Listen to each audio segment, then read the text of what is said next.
चैत्र नवरात्रि हिंदू धर्म का बहुत ही पावन पर्व होता है। हिंदू पंचांग के अनुसार इस बार चैत्र नवरात्रि की शुरुआत आज से हो चुकी है।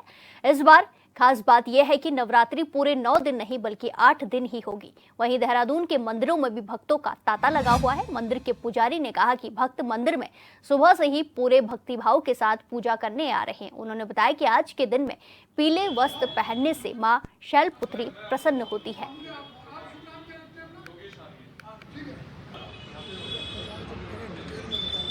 नवरात्र को हम अपने सनातन धर्म के पर्व से देखते हैं। नव दुर्गा का पर्व होता है और माँ के 9 स्वरूपों की पूजा होती है, जिसमें कलश स्थापना होती है और उसको हम पूजते हैं। और जो भी श्रद्धा है, विश्वास है, जिसकी भी है हिंदू सनातन धर्म की, और हम आम लोगों की, वो सारी इच्छाओं को माँ पूरी करती है। आज से चैत्र नवरात्रों की शुरुआत हो चुकी है। प्रथम दिन की अगर हम बात करें तो माँ दुर्गा का अवतार कहे जाने वाली शैलपुत्री माता का जो है आज के दिन जो है प्रथम पूजा होती है। और आज के दिन की अगर हम बात करें तो आज के दिन जो से शुरुआत हो चुकी है और लगातार मंदिरों में जो है श्रद्धालु जो है पहुँच रहे हैं, पूजा अर्चना कर रहे हैं। पुजारी जी भी हमारे साथ हैं बातचीत करने के लिए। पुजारी से बातचीत करते हैं। पुजारी जी, आज का दिन की अगर हम बात करें तो आज के दिन बहुत महत्व हो जाता है। नवरात्रों की शुरुआत हुई है, शैलपुत्री माता का आज पहला दिन है। कैसे आज की विधि विधान के तौर पर पूजा हो रही है? सबसे पहले तो जो आपने प्रश्न किया, प्रश्न ये है कि हमारे हिंदुओं का नव वर्ष जो हम 1 जनवरी को जो हैप्पी न्यू ईयर मनाते हैं, वो अंग्रेजों की तिथि के अनुसार है। हमारा जो हिंदुओं का जो है सबसे पहले जो है नव वर्ष हिंदुओं का हमेशा चैत्र शुक्ल पक्ष के जो है पहले ही नवरात्रे में जो है महामाई का हिंदू पद्धति के अनुसार जो है कहने का मतलब यह है कि हमारा नव वर्ष हिंदुओं का मनाया जाता है, सनातन धर्म का। ये बात आ गई है जी।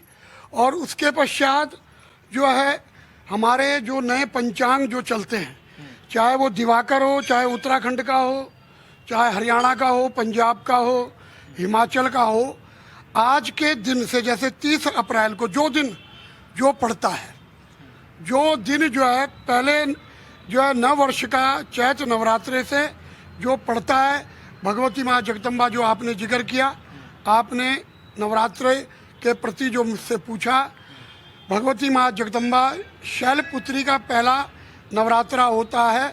शैलपुत्री जो हिमालय की पुत्री है पार्वती और जिनके पति हैं भगवान शंकर। पहला नवरात्रा आपने पहले नवरात्रे के उसमें पूछा, लेकिन मैंने एक आपको गूढ़ बात ये भी बता दी कि आज हिंदुओं का नव वर्ष जो है मनाया जा रहा है।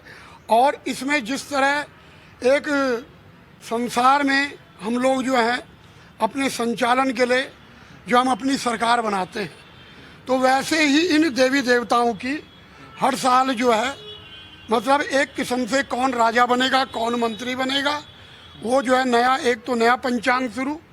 उसके पश्चात जो आज रविवार का दिन पड़ा है, तो रविवार दिन पड़ने से राजा का नाम है सूर्य और मंत्री भी सूर्य बने हैं। ये पहली बार ऐसा हुआ है कि दोनों तरफ की सत्ता, पूरी दुनिया की जो सत्ता है, ये मैं आपको माध्यम से बता रहा हूँ, सनातन धर्म के माध्यम से, जो हमारी हिंदू पद्धति है। तो ये जो है राजा जो है सूर्य और मंत्री भी सूर्य हैं। और उसके बाद संवत का नाम पड़ता है। संवत का नाम है सिद्धार्थ नाम संवत। ये संवत जो है ये पूरा जो है अब अगला जो 2026 और 27, क्योंकि ये पंचांग जो है 2 पक्ष का चलता है, 25 और 26। इसमें आधा जो पक्ष जो है 1 वर्ष का आ जाता है, आधा 1 उसका आ जाता है, क्योंकि हम उस अंग्रेजी डेट से हमारा इस पंचांग से कोई लेना देना नहीं है। तो कहने का तात्पर्य यह है कि और उसके पश्चात जो है माता रानी हर बार अलग अलग जो है वाहनों में बैठ के, वो तो शेर तो है ही उसका, लेकिन इस बार उसको बताया है कि वो गज वाहन में आई है। तो गज वाहन जो है लक्ष्मी का प्रतीक माना जाता है। तो ये इस प्रकार से पहले नवरात्रे का जो आपने मेरे से पूछा, इन नवरात्रों में दुर्गा सप्तशती ये महामाई का पाठ है सबसे प्रभावशाली। और ये मार्कंडेय ऋषि जी का कहने का मतलब लिखा गया है। ये पुराण जो है बहुत हैं। जैसे व्यास जी ने 18 पुराण लिखे, भागवत है, देवी भागवत है, भविष्य पुराण है, शिव पुराण है। वैसे ही मार्कंडेय ऋषि जी ने जो है ये दुर्गा सप्तशती का जो ये कहने का मतलब है तो बहुत बड़ा मार्कंडेय पुराण, लेकिन जो सिलेक्टेड मंत्र हैं 700 सप्तशती क्यों कहा गया, दुर्गा सप्तशती, इसके अंदर जो है 700 श्लोक हैं माँ माई के, बड़े प्रभावशाली। मतलब कोई अगर इन मंत्रों का एक मंत्र भी बोल ले, जैसे कि उदाहरण के लिए मैं बता रहा हूँ आपको, जो बड़ा सारे ही प्रचलित हैं, लेकिन बच्चे बच्चे के मुंह पे जो नाम है वो माँ के इस श्लोक का है कि जो हर एक कार्य को मंगल करती है। वो है स्वर मंगल मांगले शिवे सर्वादिशाधिके क्षणतनम्बके गौरी नारायणी नमस्तुते। तो इसी तरह से और भी मंत्र हैं, ओम जयंती मंगला काली भद्रकाली कपालनी दुर्गा क्षमा शिवा धात्री स्वाहा सुधा नमस्तुते। एक विशेषता 2 प्रकार की, एक तो मैंने शैलपुत्री के बारे में, एक नया साल हमारा हिंदू का 2 मैटर बता दिए।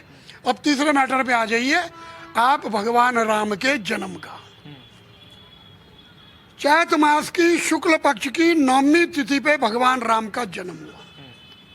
जैसे भगवान कृष्ण का भादों के महीने भाद्रपद का कृष्ण पक्ष आता है, ऐसे ही जो है भगवान राम का ये चैत महीना। तो ये नवरात्रे तो है ही माँ के दोनों नवरात्र, पर ये बड़ा सोने में सुहागा हो गया, विशेषता बढ़ जाती है। तो इस प्रकार से इस समय पर हम जो है रामनवमी पर्व भी मनाते हैं। रामायण का पाठ उस समय पर जो है कहने का मतलब रामचरितमानस का पाठ लोग करते हैं। उसमें भी विशेषता बताई है कि जैसे 9 दिन का ये, क्योंकि बहुत से लोगों को नहीं पता, हमारे हिंदुओं को ये हमारा दुर्भाग्य है कि बहुत से लोगों को ये नहीं पता है कि जैसे 9 दिन का ये पाठ है, वैसे रामायण के रामचरितमानस के अंदर भी तुलसी बाबा ने 9 दिन का नवान परायण पाठ दे रखा है। अगर कोई उसको करे अच्छी बात है, नहीं है तो अखंड रामायण का पाठ जो 24 घंटे का होता है, जैसे हमारे यहाँ जो है अष्टमी में और नवमी में जो है वो अखंड रामायण का पाठ होगा, भंडारा होगा। आप जितना बड़ा चढ़ा के करना चाहें वो आपकी श्रद्धा के ऊपर है।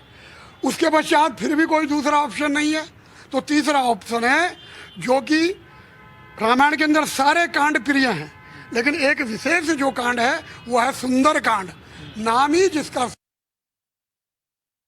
सुंदर कांड है। हनुमान जी के सौरभ लीला का वर्णन उसमें आता है, भगवान राम के भी चरित्र का गुणगान उसमें आता है। तो ये सारी बातें मैंने आपको इसे चैत के नवरात्रों की 3 जो है एक मैटर के द्वारा आपको बता दी कि पहले तो सबसे पहले सर्वप्रथम कि ये हमारा एक दुर्भाग्य कहेंगे कि जिस तरह हम ये देखते कि हमारे ही हिंदू जो है मनाइए, सब धर्म का मान और सम्मान करना चाहिए, लेकिन अपना भी जो हमारा आज का जैसे 30 अप्रैल का आज हिंदू पद्धति के अनुसार जो हमारा नव वर्ष है, इसको भी हमने जो है बहुत धूमधाम से इसको मनाना चाहिए और अपनी हिंदू पद्धति के को मनाना चाहिए और हिंदू पद्धति के अनुसार चलना चाहिए। जय श्री राम, जय माता दी। तो पुजारी जी ने आपको बताया कि किस तरीके से जो नवरात्रि हैं उनकी महिमा है और कैसे हमें पूजा अर्चना करनी चाहिए, ये तमाम विधि विधान उन्होंने साफ तौर पर बताया। और जैसे उन्होंने कहा कि हिमालय की पुत्री शैलपुत्री जो है भगवान शिव की पत्नी पार्वती कहा जाता है, उनकी आज से नवरात्रि की शुरुआत हुई है। और इस बार की अगर हम बात करें तो इस तरह से नवरात्रों को लेकर स्पेशल जो है लगातार जो है किया जा रहा है, पूजा अर्चना मंदिरों में हो रही है, पाठ किए जा रहे हैं, सप्तशती का पाठ किया जा रहा है। तो निश्चित तौर पर इस बार महत्वपूर्ण देखने को मिल रहा है। कैमरा पर्सन तिलक शर्मा के साथ मैं योगेश आर्य।